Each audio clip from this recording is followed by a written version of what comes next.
there's a chance. I think because of the fact of where we are in the process, we can't really talk to SCAN about that, right? We do know that we've got a great relationship with Optum, who we use right now.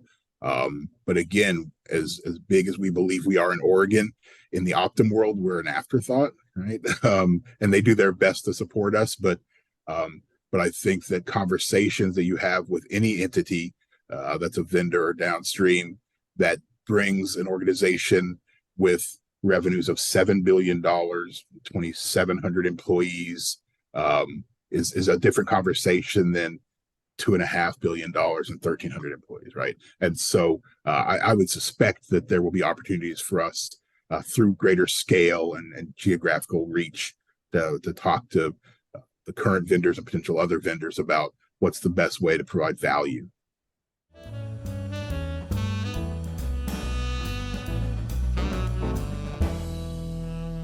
Yeah, the process continues.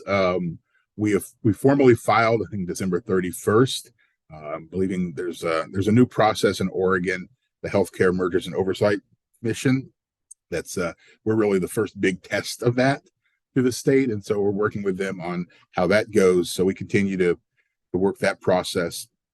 So we hope that sometime in the late summer, early fall, we can get to closing. But right now, the state is doing their due diligence to make sure, as we do, that this combination won't negatively impact Oregonians, right? Particularly Medicaid members, duals members, our providers, our communities. And so we're actively engaged in that process right now and answering their questions so they understand exactly what it is we're doing and how we will continue to support Oregonians, what will change and what won't change through the combination. As far as change, me personally, I will continue to be, first and foremost, the president and CEO of CareOregon. The structure we've built will leave the CareOregon management group, my team intact, our board intact, but we'll also start playing double duty, some of us. So 4 of the CareOregon board members will join the HealthRight board to have direct input into how HealthRight, the parent organization, is going about its business. I will likewise be the president of the Medicaid division within HealthRight Group. So we'll have a Medicare division, a Medicaid division, like I said, a shared services and a sort of diversified businesses as well. And so I'll be part of the executive team at the HealthRight Group level, but primarily my job will be CEO of CareOregon, primarily because we're the only Medicaid arm in health right now, but that may change, right? And if it does, it wouldn't be through the CareOregon vehicle. If we go and add another state into HealthRight, it would run parallel to CareOregon because we really believe in, particularly in Medicaid, that local community governance and priority setting. And so we'd want to make sure we maintain that. That's sort of the secret sauce of bringing organizations like ours and SCAN together, is that you don't have to sell your soul to be a part of something larger. You can enhance what you do. And I think that's really the beauty of the combination.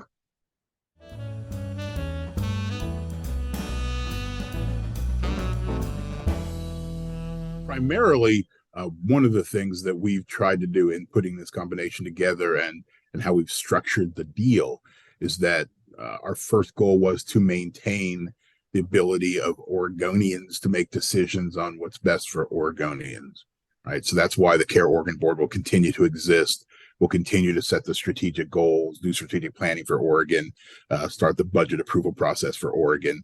That will happen at the CareOregon board even after combination closes.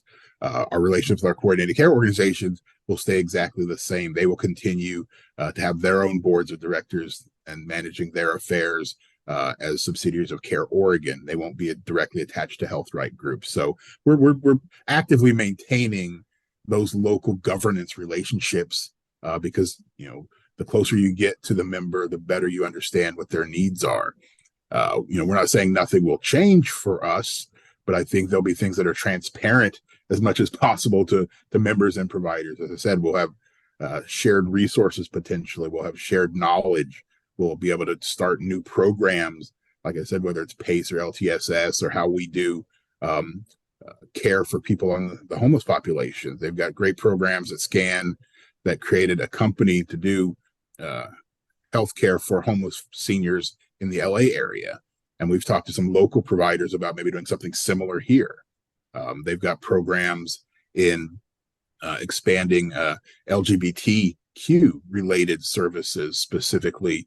We've worked really closely with Cascades AIDS Project here to do similar things. So how do we learn from each other there? So it's those kind of things that I think will bring true value to Oregonians. But more than anything else, just want to remind people that we're specifically putting this deal together so that we maintain the mission, the culture, the community engagement of CareOregon and our subsidiaries as we've always had, because that's really why we do this business.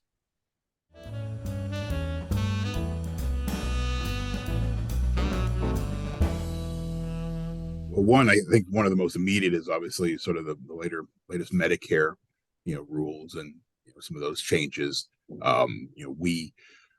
We obviously have a lot of really high acuity members, and so making sure that they're coded properly is important to make sure we can provide the services they need. And so we're watching all that very closely. But really the big thing we're watching is the fact that for the longest time, as we talked about earlier, Medicaid is not, necessarily, high payments to providers and downstream. But when you look at the fact that Medicaid is now really the largest insurance program in the country, there's a lot of money in Medicaid, and a lot of the big players know that. A lot of them know that Oregon in particular is very generous in supporting our people in our state. And so they are looking at Oregon. They are sniffing around Oregon. Humana has decided to go all in on Medicare Advantage, right? That's a direct challenge to us. The Uniteds, the Centenes, the CVS Aetnas of the world have their sights on places like this. Amazon, Walmart, it's all of that really puts a little more emphasis on us talking about deals like we're doing with health, right? Because we will never be able to go toe to toe with those entities, right? But if we need to bid on our own, even to keep our own programs, if one of those entities bids and loses, there will be lawsuits for days and weeks and months. There will be technology. There will be report writers and grant writers flooding into the state. I mean, there are those challenges, and that's really what I'm keeping my eye on. It's not, we're proud of the work we do. We think we do it better than anybody else, frankly. I'll put that up against any other, even safety net health plan across the country. But there are limits to what you can do and stay competitive while still serving our mission. And that's more challenging. So we're watching them, and that's one of the things that says, let's get this on the road so we can start building that infrastructure that lets us actually fight to compete to serve the most vulnerable. I think there's already a Centene plan in Oregon. They purchased a company called Trillium Community Health Plan a few years ago, and that group is now in the Portland Metro. And so that's where the bulk of CareOregon's lives are, and that's a direct threat to what we do.